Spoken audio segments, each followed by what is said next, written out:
This is Sharif Rez from Cairo, celebrating the International Day for Peace. And the song we just heard part of it by Chris de Burgh, one of the greatest singers in Britain. And it's about the conflict between serving your country and getting killed in the war. And how many wars have taken place in this world and were quite unnecessary. Everybody knows that most of the wars, if we look closely at the history, they were quite unnecessary. Things could have been solved using peace. In this day, when we are talking about peace, I'm interviewing today with me a friend of mine from the States, Leonard. And I would like to ask him first, what does peace mean to you, William? Thanks for having me. I think peace means having political and social institutions in place that allow conflicting parties to solve their disputes in a non-violent manner. Okay, what does it mean to you as a person, like inner peace? Do you feel that your friends around you having such kind of peace in their lives, or you feel it's quite missing in the world? I think inner peace is more of a spiritual and psychological issue than a political one necessarily. I think inner peace has more to do with being content with one's station in life and being happy with the things that we have. And do you feel it's quite common spread, like lots of people have this kind of peace, or it's quite missing in the world? I think inner peace is an ideal that not everyone necessarily achieves, but it's something that we can strive for. So I think it depends on the person. You've been in Egypt for quite 2.5 years or something, right? A little over a year. A little over a year, okay. So could you, from your interactions with many Egyptians, tell me how much peace the people you've met? In terms of inner peace or peace within society? No, inner peace first. In terms of inner peace. I think there is a great deal of inner peace within Egypt. I think most Egyptians are extremely kind, selfless people who will go out of their way to help a stranger. And for example, when a group of Egyptians in the street see 2 other Egyptians arguing or fighting, everyone runs over to stop the fighting and to make sure that things are resolved in a non-violent way. And I think that's really indicative of the level of inner peace that is present within Egyptian society. Okay, I would like to ask you about minority groups all over the world. Okay.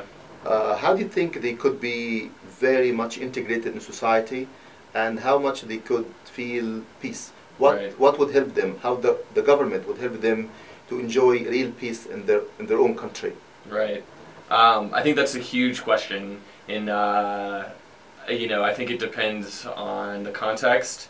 And for example, in America, with more recent groups like immigrants from South America, or Muslims in the US, or gay and lesbian Americans, I think a big part of the way that they carve out a place for themselves within society is by producing films and movies and novels that show to a wider audience the trials that they face within society and how they cope with these problems.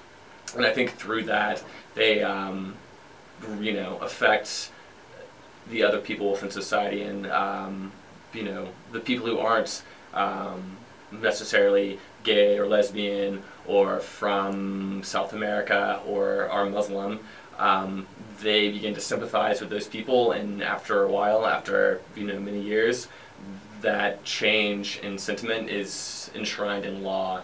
And I think that you see that as groups achieve like a higher level of tolerance and more visibility on TV and movies, and when they have legal successes, like with the most recent Supreme Court cases we saw for gay and lesbian Americans in June or July. Okay, very nice. I would like you to kind of tell me stories about the people, the people from the minority groups that you met in your life. Mm-hmm. And was it like very easy? Was it very much okay? Or you really had some kind of reservations? You were kind of afraid? How did they feel towards you? Did the relationship develop easily, or you had still some kind of problems? I think intolerance is a learned trait. I think most people are born tolerant, and I think they learn to dislike or to avoid different groups. And I think you really see that, at least within America. The majority of Americans under the age of 30 have Muslim friends. They have friends from other races, other ethnicities, other creeds. They're far more accepting of gay and lesbian Americans, and I think that's the trend. I think when you see groups make conscious efforts to, roll back these biases and prejudices within society, you start to see subsequent generations be much more tolerant to minority groups. Okay, and what kind of advice, as a young man, would you give to the governments in order to be able to integrate minority groups in society? Mm-hmm. What do you recommend? Within Egypt, for example, or within... hopefully, yeah. From Egypt is a good example as well, yeah. I think minorities should be able to exercise the same sets of rights that other members of society should. So, for example, this is only my personal opinion, and I don't mean to cause like any kind of controversy, but I think that Christians in Egypt, for example, should have the right to build churches. I understand if there are laws in place to prohibit evangelizing or spreading their religion, or conscious attempts to spread their religion, but at the same time I think they should have the right to build places together and places to worship. And I think that would be a fairly easy measure for the Egyptian government to take that could yield some pretty high returns for society. Yeah, that's one of the problems, but seriously, we need better schools. Right. Better education, and that will lead actually to more tolerance. So if we start from schools, they'll be able to build the churches easily. Yeah. But then the mentalities will be able to accept others easily. There's a really education at the key word. Exactly. And there's a really beautiful phrase that I have no idea who actually said it, so I can't accredit it to anyone. But it went: the philosophy of the classroom in one generation will become the philosophy of the government in the next. Right, because those students in the class will be in charge. Right, so a huge achievement for Black Americans, for example, was having their heroes, giving them a place in the school history textbooks, and making every student in public schools study these people, and making them realize that they may be different, they may be a minority with a slightly different culture than mainstream American culture, but they're still every bit as American as the white kid, as the kid with Asian ancestors. And I think that's a really important point. Yeah, what do you think superpowers could do to help peace in the world? Are they doing something, or they're not? They're only serving their own interest? Again, I think this is almost a philosophical question. It's so big. I think most superpowers want peace.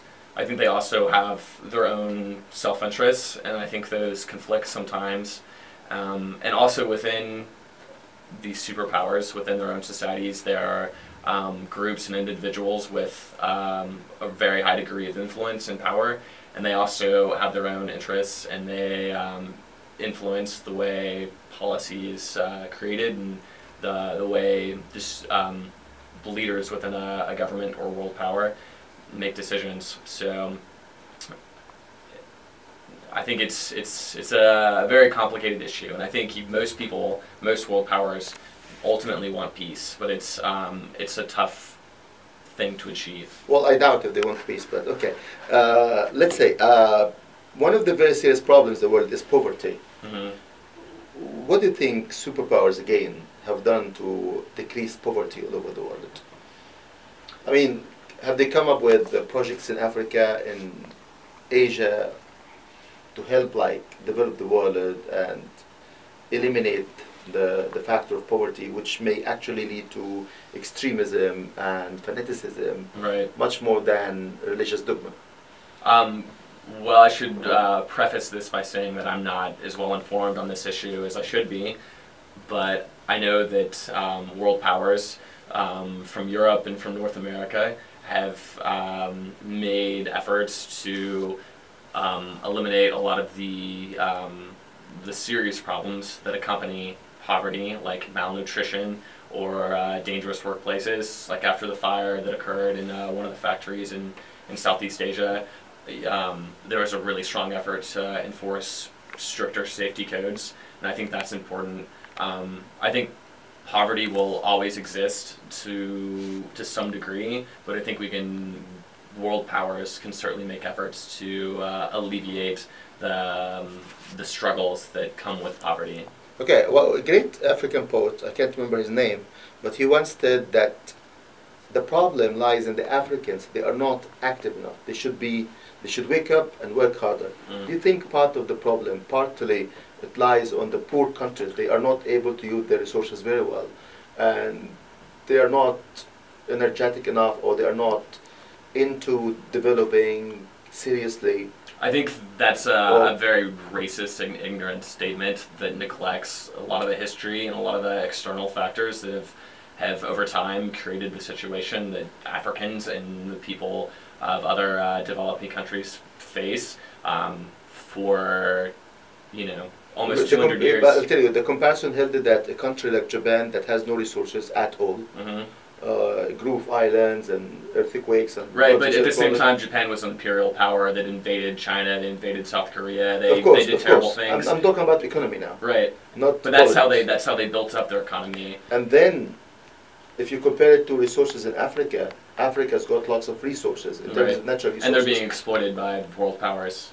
Exactly. It's not that the people are lazy. I think there are political and social or the institutions administration and is powers. not willing enough to do that. I think I'm sure they're willing. I don't think they necessarily have the power or the clout to necessarily make changes. So where is the problem then?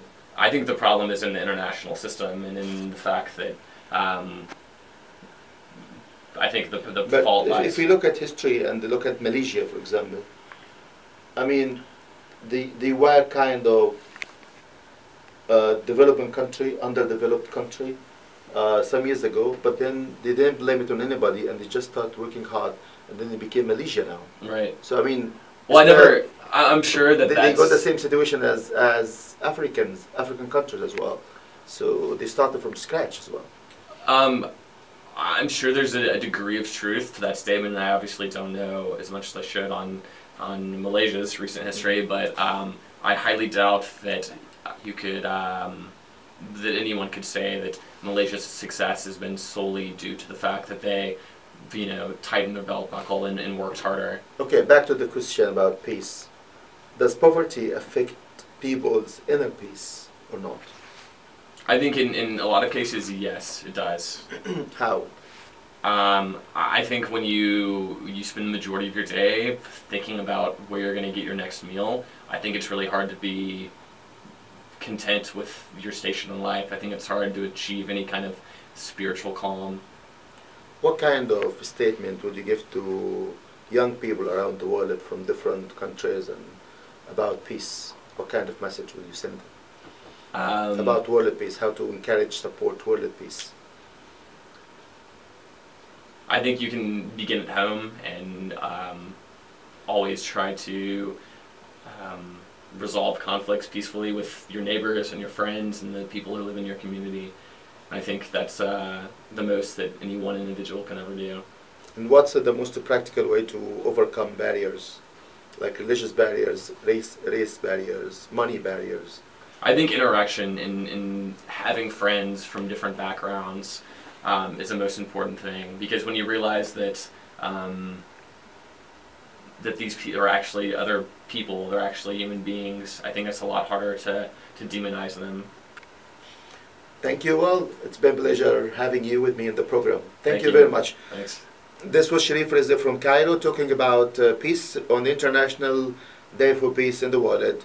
Hope all of you have peace. Salamat.